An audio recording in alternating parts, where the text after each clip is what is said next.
नमस्कार। इस बहुत ही विशेष कार्यक्रम में आप सभी दर्शकों का एक बार फिर से बहुत बहुत स्वागत है। मैं हूं असीम मिश्रा और मेरे साथ है मेरे सहयोगी गौरव। बिल्कुल, शुक्रिया असीम। और साफ तौर पर बजट 2024, अब की बार बजट को लेकर जो तमाम उम्मीदें जताई जा रही थी, ये बजट उस उम्मीदों से काफी आगे निकलता हुआ नजर आया है। तो आइए शुरुआत करते हैं इसकी और सबसे पहले नजर हेडलाइंस पर। मोदी सरकार 3.0 का पहला बजट पेश। पीएम मोदी ने की आम बजट की सराहना, कहा विकसित भारत की ठोस नींव रखेगा ये बजट। बताया समाज के हर वर्ग को शक्ति देने वाला और नौजवानों को अनगिनत अवसर देने वाला बजट। महिलाओं की आर्थिक भागीदारी सुनिश्चित करने में मदद।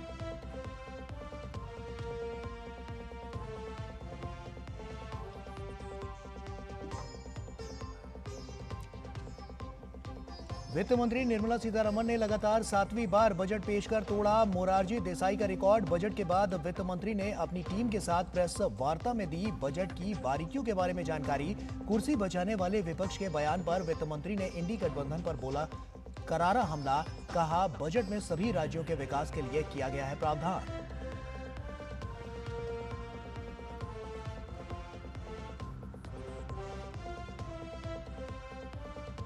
4 करोड़ नौकरी पेशा लोगों को आयकर में बड़ी राहत। टैक्स स्लैब में बड़ा बदलाव। 3 लाख रुपए की आमदनी पर कोई टैक्स नहीं। नई टैक्स व्यवस्था के तहत मानक कटौती 50,000 से बढ़ाकर 75,000 रुपए किया गया।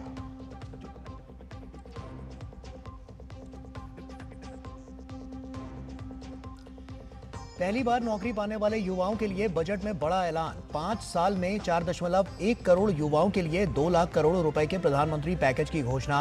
शिक्षा और स्किलिंग के लिए 1.48 लाख करोड़ रुपए का प्रावधान। मुद्रा लोन की रकम हुई डबल। 500 टॉप कंपनियों में 1 करोड़ युवाओं को मिलेगा इंटर्नशिप का मौका। महिलाओं को लाभ पहुंचाने वाली योजनाओं के लिए 3 लाख करोड़ रुपए का प्रावधान।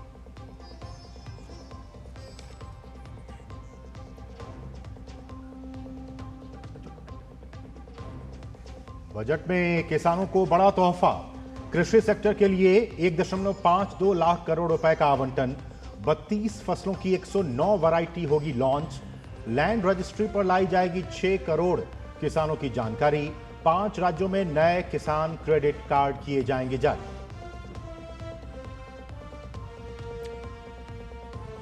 बजट में कैंसर की दवा, सोना चांदी, platinum, mobile phone, mobile charger, बिजली के तार, X-ray machine, solar sets, leather और सी फूड्स हुए सस्ते। मोबाइल और चार्जर पर कस्टम ड्यूटी घटकर 15% और सोने चांदी के गहनों पर कस्टम ड्यूटी 6% हुई।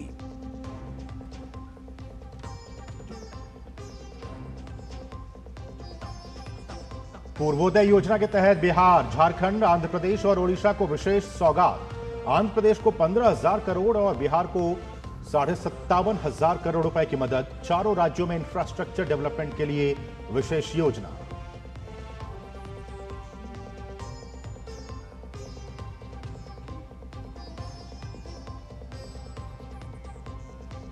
केंद्रीय मंत्री अश्विनी वैष्णव ने बजट में रेलवे को आवंटित किए गए 2,62,200 करोड़ रुपए के लिए प्रधानमंत्री मोदी और वित्त मंत्री निर्मला सीतारमण को दिया धन्यवाद। बजट को बताया प्रधानमंत्री नरेंद्र मोदी का दूरदर्शी दृष्टिकोण।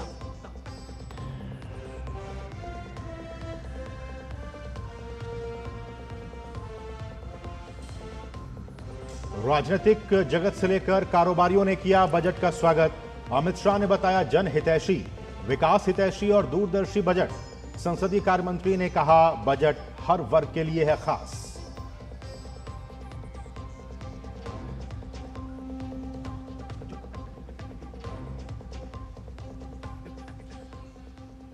और आपको एक विशेष सूचना हम दे दें, और सिर्फ दूरदर्शन के जरिए ही ये संभव है, ये मुमकिन है, और इसलिए आपसे मैं विशेष आग्रह करना चाहूंगा कि आप बने रहिए हमारे साथ, क्योंकि अब से कुछ ही लम्हों के बाद खुद वित्त मंत्री निर्मला सीतारमण आपके अपने चैनल दूरदर्शन समाचार पर होंगी। इस बजट को लेकर जो कुछ भी सवाल हैं आपके, वो हमारे सहयोगी जो वहां पे होंगे वो उनसे सवाल पूछेंगे और एक एक करके उन तमाम सवालों का जो उत्तर है वो वित्त मंत्री खुद देंगी। तो बस बने रहिए हमारे साथ, अब से कुछ ही दमों के बाद वित्त मंत्री डीडी न्यूज पर होंगी। बिल्कुल, क्योंकि ये बहुत ही खास क्षण भी है, क्योंकि हमने देखा कि जिस तरह से ये उम्मीदों का जो बजट है 2024 वो आया है और काफी उम्मीदें इससे और बढ़ती हुई नजर आ रही हैं। तमाम हमने देखा कि तमाम ऐसे क्षेत्र हैं जो इससे अब की बार प्रभावित होते हुए नजर आएंगे। टैक्स स्लैब में भी बड़ा बदलाव किया गया है। क्या कुछ और बातें निकलकर सामने आ रही हैं, ये लगातार हम आपके साथ साझा करेंगे। तो ऐसे में वित्त मंत्री अब से कुछ ही देर में जब उनके साथ ये विशेष साक्षात्कार होगा तो उसकी भी तस्वीरें और जो तमाम सवाल जवाब वहां पर होंगे वो हम आपके साथ साझा करेंगे। लेकिन आपको बता दें कि प्रधानमंत्री नरेंद्र मोदी ने केंद्रीय बजट 2024 से 25 पर प्रतिक्रिया व्यक्त करते हुए इसे रोजगार का सृजन करने वाला बताया। उन्होंने कहा कि आज का बजट भारत को दुनिया की तीसरी आर्थिक ताकत बनाने में मदद करेगा। आज का बजट नए अवसर, नई ऊर्जा लेकर आया है। ये ढेर सारे नए रोजगार, स्वरोजगार के अवसर लेकर आया है। ये बेटर ग्रोथ और ब्राइट फ्यूचर लेकर आया है। आज का बजट भारत को दुनिया की तीसरी सबसे बड़ी आर्थिक ताकत बनाने के उस पूरी प्रक्रिया में कैटलिस्ट का काम करेगा। विकसित भारत की एक ठोस नींव रखेगा। प्रधानमंत्री ने कहा कि रोजगार और स्वरोजगार के लिए अभूतपूर्व अवसर बढ़ाना सरकार की पहचान रही है।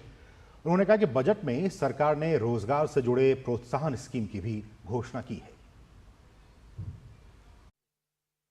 रोजगार और स्वरोजगार के अभूतपूर्व अवसर बढ़, ये हमारी सरकार की पहचान रही है। आज का बजट इसे और सुदृढ़ करता है।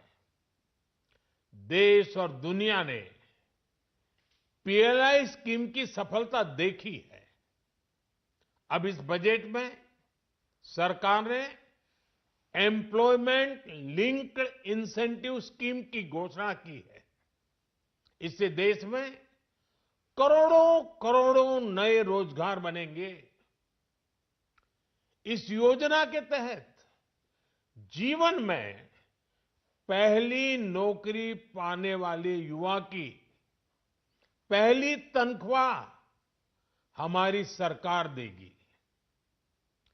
स्किल डेवलपमेंट और उच्च शिक्षा के लिए मदद हो या फिर 1 करोड़ नौजवानों को इंटर्नशिप की योजना, इससे गांव के गरीब के मेरे नौजवान साथी, मेरे बेटे बेटी देश की टॉप कंपनियों में काम करेंगे।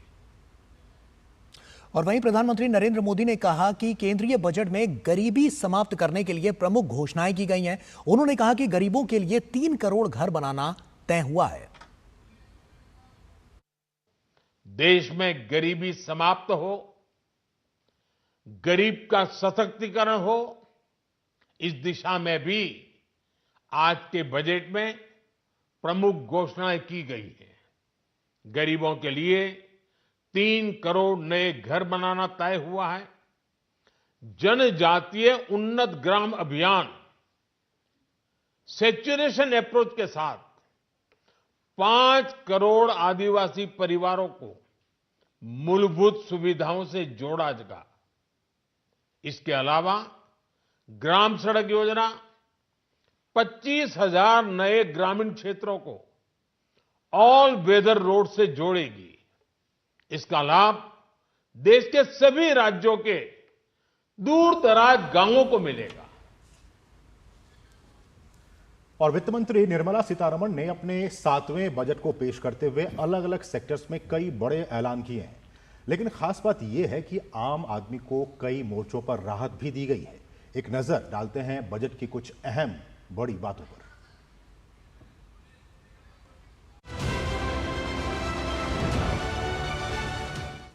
वित्त मंत्री निर्मला सीतारमण ने संसद में पेश किया एनडीए 3.0 का पहला पूर्ण बजट। विकसित भारत के लिए 9 सूत्रीय रोड मैप का ऐलान। साल 2024-25 में देश के विकास पर खर्च होंगे 48,21,000 करोड़ रुपए। एनडीए 3.0 के पहले बजट का फोकस रोजगार सृजन, कौशल विकास, एमएसएमई सेक्टर और मध्यम वर्ग पर। वित्त मंत्री की नीतियों के केंद्र में गरीब, महिला, युवा और किसान कल्याण। किसी भी नए टैक्स की घोषणा नहीं। रोजगार और कौशल विकास के लिए वित्त मंत्री ने प्रधानमंत्री के विशेष पैकेज के तहत 5 योजनाओं की घोषणा की।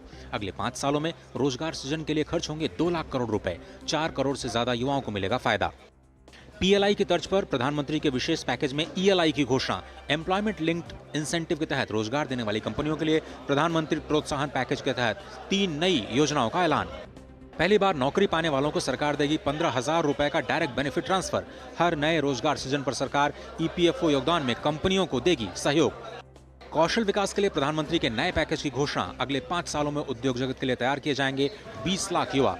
शिक्षा और कौशल विकास के लिए दिए जाने वाले लोन पर मिलेगी सरकार की गारंटी और सब्सिडी भी। विकसित भारत के निर्माण के लिए बजट में सरकार की 9 प्राथमिकताओं पर दिखा फोकस। खेती-बाड़ी, रोजगार, मैन्युफैक्चरिंग, शिक्षा, शहरी विकास, ऊर्जा सुरक्षा, बुनियादी ढांचा, इनोवेशन और अगली पीढ़ी के सुधारों के बुनियाद पर बनेंगे भविष्य के बजट। मध्यम वर्ग को राहत देने के लिए वित्त मंत्री ने नए टैक्स स्लैब की घोषणा की। 3 लाख रुपए तक कोई टैक्स नहीं, 3 से 7 लाख रुपए तक 5%, 7 से 10 लाख रुपए तक 10%, 10 से 12 लाख पर 15%, 12 से 15 लाख पर 20% और 15 लाख से ऊपर पर 30% के टैक्स का प्रस्ताव। करीब 4 करोड़ वेतनभोगियों के लिए वित्त मंत्री का बड़ा ऐलान। स्टैंडर्ड डिडक्शन की सीमा 50,000 के बढ़ाकर 75,000 रुपए। पेंशन धारकों के लिए सीमा 15,000 रुपए से बढ़ाकर 25,000 रुपए की गई। केंद्रीय बजट में दिखा वित्तीय अनुशासन पर जोर। इस साल के लिए वित्तीय घाटा जीडीपी का 4.9% रहने का अनुमान। अगले साल के लिए वित्त मंत्री ने रखा 4.5% का लक्ष्य। केंद्रीय बजट में सरकार का बुनियादी ढांचे के विकास पर साफ दिखा फोकस। सरकार का कुल पूंजीगत खर्चा 15 लाख करोड़ रुपए के पार। सरकार का इस साल का कैपेक्स 11,11,111 करोड़ रुपए। खेती बाड़ी और किसान कल्याण के कार्यक्रमों के लिए वित्त मंत्री ने 1,52,000 करोड़ रुपए का किया प्रावधान। सरकार कृषि क्षेत्र में डिजिटल पब्लिक इंफ्रास्ट्रक्चर का करेगी इस्तेमाल। 6 करोड़ किसानों की जमीन की बनेगी रजिस्ट्री। दलहन और तिलहन के उत्पादन में देश को आत्मनिर्भर बनाने की तैयारी। अगले 2 सालों में 1 करोड़ किसानों को प्राकृतिक खेती से जोड़ा जाएगा। सब्जियों के उत्पादन और सप्लाई चेन के लिए एफपीओज, सहकारी संस्थाओं और स्टार्टअप्स को दिया जाएगा बढ़ावा। रक्षा मंत्रालय के लिए 4.5 लाख करोड़, ग्रामीण विकास के लिए 2.65 लाख करोड़, गृह मंत्रालय के लिए 1.5 लाख करोड़, शिक्षा के लिए 1.25 लाख करोड़ और आईटी और दूरसंचार के लिए 1,16,000 करोड़ रुपए के बजट का प्रावधान। वित्त मंत्री ने बजट में पीएम शहरी विकास योजना 2.0 का किया ऐलान। गरीब और मध्यम वर्ग के लिए 1 करोड़ घर बनाने पर होगा 10 लाख करोड़ रुपए का खर्च। सरकार देगी ब्याज में राहत।